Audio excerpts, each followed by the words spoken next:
આજે નહીં ઘઉંનો લોટ, નહીં ચણાનો, નહીં ચોખાનો લોટ, એ બધા વગર આજે આપણે તીખી મઠડી બનાવીશું. અને એ મઠડી તમે શીતળા સાતમ માટે પણ બનાવી શકશો અને એને ચા જોડે, લંચ બોક્સમાં બધી રીતે ખાઈ શકશો. આ મઠડી બનાવવા માટે મેં 2 કપ રવો લઈ લીધો છે. તમે ઝીણો કે મોટો કોઈ પણ રવો લઈ શકો, કારણ કે આને છે ને તો મિક્સરમાં ગ્રાઇન્ડ જ કરવાનું. જો રવાને મેં મિક્સરમાં ગ્રાઇન્ડ કરી લીધો છે અને આવો થઈ ગયો છે. મોવણ નાખવા માટે હું આવી 2 મોટી ચમચી ભરી અને તેલ ગરમ કરી લઉં છું. જો હવે મેં 2 ચમચી તેલ ગરમ કર્યું છે ને, એને આમાં મોવણ તરીકે નાખી દઉં છું. જો મેં આમાં મોવણ મિક્સ કરી લીધું છે અને આટલું મુઠ્ઠી વળાઈને એ હોવું જોઈએ. એ લોટ બાંધવા માટે મેં અહીંયા 1 કપ પાણી લઈ લીધું છે. આ પાણી ગરમ થાય ને એટલે એમાં મસાલા કરવાના છે. પાણી ગરમ થઈ ગયું છે, એમાં હું 1 ચમચી જીરું, 1 ચમચી ચીલી ફ્લેક્સ, 1 ચમચી તલ, અડધી ચમચી અજમો, 1 ચમચી કસ્તુરી મેથી, સ્વાદ અનુસાર મીઠું અને હિંગ બધું નાખી અને પાણીમાં મિક્સ કરી દઉં છું. હવે આ પાણીને હાથ લગાવાય ને એટલું ઠંડુ થઈ ગયું છે, એટલે એનાથી હું લોટ બાંધું છું.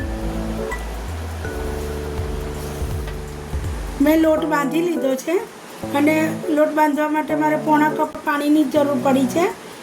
જો મેં આટલો કઠણ લોટ બાંધી દીધો છે. હવે હું એના 3 સરખા ભાગ કરી લઉં. મેં એના 3 ભાગ કરી લીધા છે.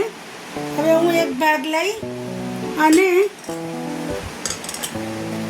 એને થોડો મસળી લઉં છું. જો હવે આવી રીતે કરી અને હું એના એક સરખા ભાગ કરી લઉં છું. જો મેં આવી રીતે બધા લુવા પાડી લીધા છે. હવે 2-4 લુવા કાઢી અને બાકીના હું ઢાંકી દઉં છું. જો એને છે ને આવી જરાક જ વણવાની છે, જાડી જાડી જ રાખવાની છે. અને આવી રીતે વણ્યા પછી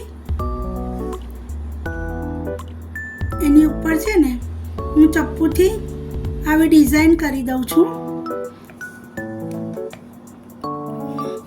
આ ડિઝાઇન કરી દઉં છું એટલે થોડું સારું બી લાગે અને મઠડી ફૂલે. મેં બધી મઠડીને વણી લીધી છે અને બધી મઠડી ઉપર આવી ડિઝાઇન પણ કરી લીધી છે. અને આવી રીતે એકની ઉપર એક મૂકશો ને તો ચોંટશે નહીં. જો મેં બધી મઠડી એકની ઉપર એક મૂકી છે પણ બિલકુલ ચોંટી નથી. મેં તેલ થવા મૂકી દીધું છે. તેલ થાય ને પછી ગેસ ધીમો કરી અને એમાં જેટલી સમાય ને એટલી મઠડી મૂકી દેવાની.